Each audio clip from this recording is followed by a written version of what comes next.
ভারতীয় বাবার বাংলাদেশি ছেলে প্রতিবেশীকে বাবা সাজিয়ে ভোটার কার্ড, অভিযুক্ত বাংলাদেশের শোলখালীর করিম গাজী। অনুপ্রবেশের পর কয়েক বছর হিঙ্গলগঞ্জে বসবাস। আরো বিস্তারিত জানবো, অনুপম রয়েছে আমার সঙ্গে। অনুপম, কিভাবে খোঁজ পাওয়া গেল এই ভুয়ো বাংলাদেশি ছেলের? দেখো, যে হিঙ্গলগঞ্জের একদম সুন্দর, প্রত্যন্ত সুন্দরবন লাগোয়া কালীতলা পঞ্চায়েতে, সেখানে পাটঘুমটি এলাকায় করিম গাজী বলে এই যে যুবক, সে এখানে বিবাহ করে বসবাস করছিল। এলাকার মানুষের সন্দেহ হয় এবং তারপরেই কিন্তু পুরো ঘটনাটি প্রকাশ্যে আসে।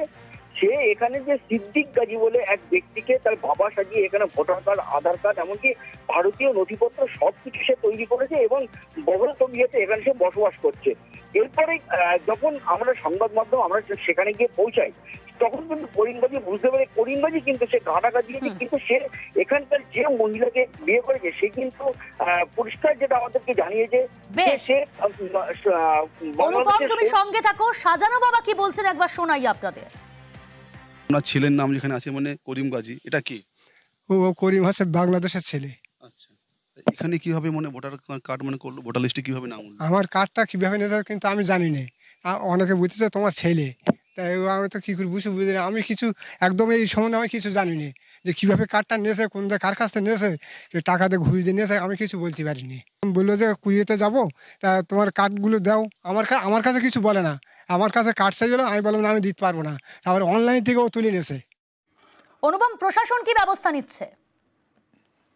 প্রশাসনের পক্ষ থেকে এখনো কিন্তু কোন রকম ব্যবস্থা নেওয়া হয়নি এখনো পর্যন্ত। যদিও পঞ্চায়েতের তরফ থেকে যেটা বলা হয়েছে, যদি এটা বেআইনি কাজ হয় তাহলে প্রশাসনের মতন ব্যবস্থা গ্রহণ করবে। কিন্তু আবার পাশাপাশি কিন্তু যে ইলেকশন কমিশন, তার দিকেও কিন্তু আঙুল তুলেছে স্থানীয় পঞ্চায়েতের প্রতিনিধিরা। তারা বলেছে যে এই গাফিলতি ইলেকশন কমিশন, তার কারণ ইলেকশন কমিশন গাফিলতি ছাড়া এটা হতে পারেনি। ইলেকশন কমিশনের গাফিলতি না হলে ইলেকশন কমিশনের যারা দায়িত্ব ছিল তারা ইচ্ছাকৃতভাবে এটা করেছে। যদিও এইখানে যে সিদ্দিক গাজী বলে যিনি আছেন, তিনি অস্বীকার করলেও যে তার যে ভোটার কার্ড নিয়ে তাকে বাবা সাজিয়ে যে এই যে করিম গাজী ভোটার কার্ড করেছে, সেই বিষয়ে কিন্তু সিদ্দিক গাজী অস্বীকার করলেও কিন্তু এটা কিন্তু মানা সম্ভব হচ্ছে না। এলাকার মানুষও কিন্তু মানতে চাইছে না, তার কারণ এই যে সিদ্দিক গাজী কিন্তু অনেকদিন আগে থেকেই জানতেন যে এই যে করিম গাজী, সেই করিম গাজী তাকে বাবা সাজিয়ে ভোটার কার্ড করেছে। তাহলে সিদ্দিক গাজী আজকে কেন? ফের ভিন রাজ্যে বাংলা বলায় হেনস্থা। ওড়িশায় আক্রান্ত পূর্ব মেদিনীপুরের যুবক। বরগড়ে রাজমিস্ত্রির কাজ করেন মুস্তাফা আলী। বন্ধুদের ট্রেনে তুলতে স্টেশনে যান মুস্তাফা, আর সেখানে বাংলায় কথা বলায় মারধর। বর্তমান তমলুক হাসপাতালেই ভর্তি মুস্তাফা আলী। আমি বরগড়ে কাজ করতে গিয়েছিলাম উড়িষ্যা। ওখানে স্টেশনে আমি গিয়েছিলাম, স্টেশনে বাংলা কথা বলেছিলাম বলে ওই জন্য মারধর শুরু করেছিল। কত বছর ওখানে? 2 বছর ছিল। কি কাজ করতে? রাজমিস্ত্রি। কিভাবে মারলো? ওরা স্লাডিংয়ে ঢুকেছিল, স্লাডিংয়ের কাজ ভাঙালি। কি কারণে মারলো? বাংলা ভাষা বলতাম। আমি ওখানে দীর্ঘ বছর ধরে সিভিলের কাজকর্ম করি। শ্রমিককে ট্রেনে তুলতে গিয়েছিল, ঠিক আছে, ট্রেনে তোলার পরে ফিরে এসেছিল। তো ও বাংলায় কথা বলছিল। ওখানকার ছেলে ওকে জিজ্ঞেস করে তুমি কি বাঙালি, দুটো থাপ্পড় মারার পরে ও ভয়ে টিকিট কাউন্টারের ভেতরে ঢোকার পরে ও দুষ্কৃতীরাই ওরা ওকে বলে যে এরকম তুই বেরো, তোকে মারবো। তো যখন খুব জোর চিৎকার করে বাঁচাও বলে, তখন ওই জিআরপি পুলিশ দুজন এসে ওকে বাঁচিয়ে নিয়ে আসে। আমি পৌঁছাবার আগে ওকে টেম্পোতে করে থানায় নিয়ে যাচ্ছিল। তো আমি বললাম যে এরকম জিটি নাম্বারটা দিতে, জিটি নাম্বারটা আমাকে দেয়নি, কমপ্লেন দায়ী করেছি। মহানন্দা নদী থেকে বালি পাচার। ইটাহারের জামালপুর এলাকার ঘটনা। বালি পাচারের প্রতিবাদ গ্রামবাসীদের, আর প্রতিবাদ করলেই হুমকির অভিযোগ। এলাকাবাসীদের কি অভিযোগ শোনাই আপনাদের। অবৈধভাবে বালি খনন করছে, আমরা যদি বাধা দিতে যাই এখানকার যে লোকাল নেতৃত্বগণ আমাদেরকে চাপ দিচ্ছে যে না, এগুলো সবকিছু আমাদের বলা আছে বিডিও থেকে এমএলএ কে পর্যন্ত, এবং প্রধানও এখানকার যে আমাদের প্রধান লোকাল প্রধান আছে সে প্রধানও আমাদের বলছে যে না, এটা সবকিছু করা আছে, আমরা কিছু করতে পারবো না। তাই আমরা প্রশাসনের কাছে দ্বারস্থ হচ্ছি যে ইমিডিয়েটলি আমাদের এই যে মাটি কাটা হচ্ছে বা বালি খনন করা হচ্ছে, এটাকে আদৌ বৈধ বা অবৈধ সেটা ব্যাপারে একটু আমরা দেখতে বলছি। মুক্তা রয়েছে আমার সঙ্গে। মুক্তা, বালি পাচারকারীদের এত দৌরাত্ম্য, যেখানে গ্রামবাসীরা অভিযোগ করছে, প্রতিবাদ করছে, তারা হুমকির মুখে পড়তে হচ্ছে। দেখো, ইটাহারের জামালপুরের কাপসিয়া অঞ্চলের যে মহানন্দা নদী রয়েছে, সেখানকার বাসিন্দারা বলেছিল সেই গ্রামে যদি সামান্য কিছু মাটি বা বালি দরকার হয় তাহলে সে বালি বা মাটি তুলতে পারবে, কিন্তু দেখা যাচ্ছে যে সেই মাটি এবং বালি অন্য অন্য গ্রামে গিয়ে বিক্রি করছে বলে অভিযোগ। কিন্তু তারা বারংবার বলেছে, স্থানীয় প্রশাসনকে বলেছে, এবং সেই প্রতিবাদ করাতে কিন্তু যারা স্থানীয় তৃণমূল যারা রয়েছে তাদের কিন্তু হুমকির মুখে পড়তে হচ্ছে। কেন তারা অভিযোগ জানাচ্ছে, সেই কারণে প্রশাসন কি ব্যবস্থা নিয়েছে? দেখো, প্রশাসনকে জানানোর পরে এখনো পর্যন্ত ব্যবস্থা নেয়নি, কিন্তু আশ্বাস দিয়েছে পুনরায় যদি এরকম ঘটে তাহলে কিন্তু সেই ব্যবস্থা নিবে। কিন্তু সবচেয়ে বড় বিষয় হচ্ছে কতবার অভিযোগ করবে আর কতদিন যারা স্থানীয় বাসিন্দারা রয়েছে, তৃণমূলের যারা রয়েছে হুমকির মুখে পড়বে, এটা কিন্তু বড় প্রশ্ন। তবে দেখা যাক প্রশাসন কত দ্রুত সে সমাধান করতে পারে, সেটাই এখন দেখার। বেশ। বীরভূম শিউরির চন্দ্রগতি প্রাইমারি স্কুল, আর সেই স্কুলের ঘটনা বলি। পড়ুয়াদের জামা খুলিয়ে শাস্তি, কেন জানেন? পুরনো ইউনিফর্ম পরে স্কুলে এসেছে আর তার জন্যই জামা খুলে শাস্তি। পড়ুয়াদের জামা খুলিয়ে শাস্তি প্রধান শিক্ষিকার। সুপ্রতিম রয়েছে আমার সঙ্গে। সুপ্রতিম, পুরনো জামা পরে আসার জন্য জামা খুলে শাস্তি দিচ্ছেন প্রধান শিক্ষিকা। একদমই, দেখো, এই ঘটনা ঘটেছে বীরভূমের শিউরি চন্দ্রগতি প্রাইমারি স্কুলে এবং আজকে সকালের ঘটনা।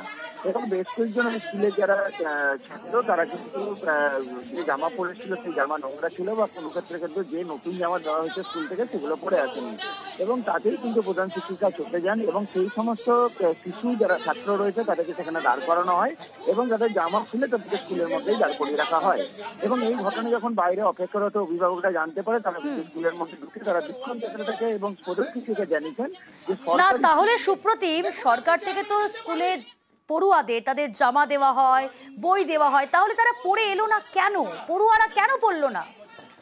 একদমই, দেখো, অভিভাবকরা যেটা জানিয়েছেন যে জামা দেওয়া হয়েছে স্কুল থেকে একটা করে সেট জামা দেওয়া হয়েছে এবং সেই জামা কিন্তু তারা পরেছেন এবং পরদিন একই জামা পরে থাকা যায় না, যেহেতু কোথাও দাগ লেগে যায় বা কোথাও ঘামের গন্ধ থাকে, সেগুলো কিন্তু কাচবার জন্য একদিন অন্তর অন্তর জামা পরায় এবং তাতেই এই সমস্যার সৃষ্টি হয়েছিল এবং প্রধান শিক্ষাকে বিক্ষোভ দেখানো হয় এবং প্রধান শিক্ষিকা জানিয়েছেন যে স্কুলের জামা পরেই কিন্তু স্কুলে আসতে হবে, নইলে কিন্তু তিনি মানবেন না। বেশ। কোনো বাচ্চার প্রতি এরকম অমানবিক আচরণ করা হয় না আমাদের স্কুলের, এটাই নিয়ম।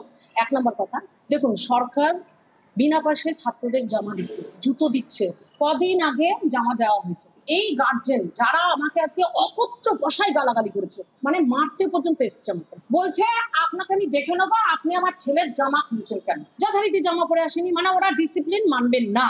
লোগো টোগো ওইসব নিয়ে কোনো কথা নয়, নতুন জামা দিয়েছি, নতুন জামা পরে আসো।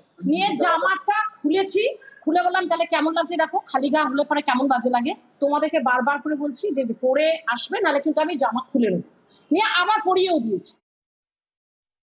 জামাটা খোলার কারণ হচ্ছে আপনার যে এখানে যে পশ্চিমবঙ্গ সরকারের যে ব্যাজটা থাকে সেই ব্যাজটা নাকি তার জামাতে ছিল না, জামাটা ময়লা ছিল। তো ম্যাডামের কি উচিত হয়েছে ড্রেসটা খোলার? ড্রেসের যাই প্রবলেম ছিল তো সেটা গার্জিয়ানকে ডেকে বলা উচিত।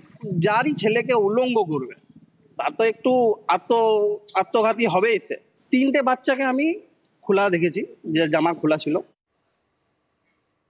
লাগাম ছাড়া মূল্য বৃদ্ধিতে মিড ডে মিল জোগাতে হিমশিম, পড়ুয়াদের পুষ্টি জোগাতে ঝুড়ি পেতে সবজি সংগ্রহ। অঙ্গনওয়াড়ি কেন্দ্রের বাইরে ঝুড়ি পেতে সবজি সংগ্রহ। জেলা প্রশাসনের নির্দেশেই পদক্ষেপ অঙ্গনওয়াড়ি কর্মীদের। বাঁকুড়ার একাধিক আইসিডিএস কেন্দ্রে ঝুড়ি পেতে সবজি সংগ্রহ। আইসিডিএস কেন্দ্রে ঝুড়ি পেতে সবজি সংগ্রহে চর্চা। সেটা দিদিমণিরা বলেছেন যে অফিস থেকে ঝুড়ি দিয়েছেন মাদেরকে কিছু সবজি দেওয়ার জন্য, ওই জন্য যেমন ক্ষমতা সেরকম দিলাম আমরা। পাওয়া হয় না, কিন্তু কিছু করার নেই, বাচ্চাদের যেমন জোটে তেমন খাই। মনে হয় পুষ্টি তো পাওয়া হয়ই না বাচ্চাদের, ওই একটু যেমন পায় ওরা তেমনই খায়। বলেছেন ওনারা যে মারা বা গার্জেনরা যে যার যেটুকু আছে সে সেইটুকু অল্প স্বল্প করে যদি দেয়, রোজ না হোক 2-1টা করে দিলেও আপনারা ওই সবজিটা বাচ্চাদেরকে দিবেন। যেহেতু 5 জনে আনলে 5 রকম সবজি হবে, তাহলে এই খিচুড়িতে বা ডালের ভাতের সঙ্গে দেবেন ওইটা। হ্যাঁ, আমরা অফিস থেকে ঝুড়িও পেয়েছি। এই যে এই ঝুড়ি অফিস থেকে বলেছেন যে আপনারা ঝুড়িটি নামিয়ে রাখবেন, মাদেরকে একবার বলে দেবেন যে আমাদের অফিস থেকেই নির্দেশ, আমরা ঝুড়ি নিতে চাই নাই, বললেন যে ঝুড়ি নিয়ে যেতেই হবে। আজকে সামান্য আইসিডিএস সেন্টারে বাচ্চাদের পুষ্টিকর খাবারটুকুও শুদ্ধ নেই।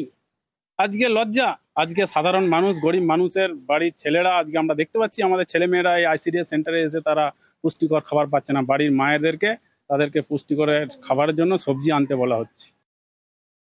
এই যে আইসিডিএস কেন্দ্র যেটা চলছে, এটা কিন্তু পুষ্টিকর জিনিস বাচ্চাদের খাওয়ানোর জন্য একটা গভর্নমেন্ট চিন্তা ভাবনা করেছে। সেখানে আমি দেখলাম একটা ঝুড়ি, তাতে মায়েরা ভাইয়েরা এসে দেখছি শাক সবজি দিচ্ছে। বললো স্বেচ্ছায় যদি কেউ দেয় তাহলে আমরা নিশ্চয়ই নেবো। সেই ঝুড়ি আমাদের জেলা প্রশাসন দিয়েছে, তো কেন্দ্রীয় সরকার কোনো মধ্যে পয়সা পাতি একটাও দিচ্ছে না। সেটা কেন বলছে না? এখানে যারা জিতে কেউ মন্ত্রী রয়েছেন, কে এমপি রয়েছেন, কে এমএলএ রয়েছেন, একথা বলবেন না?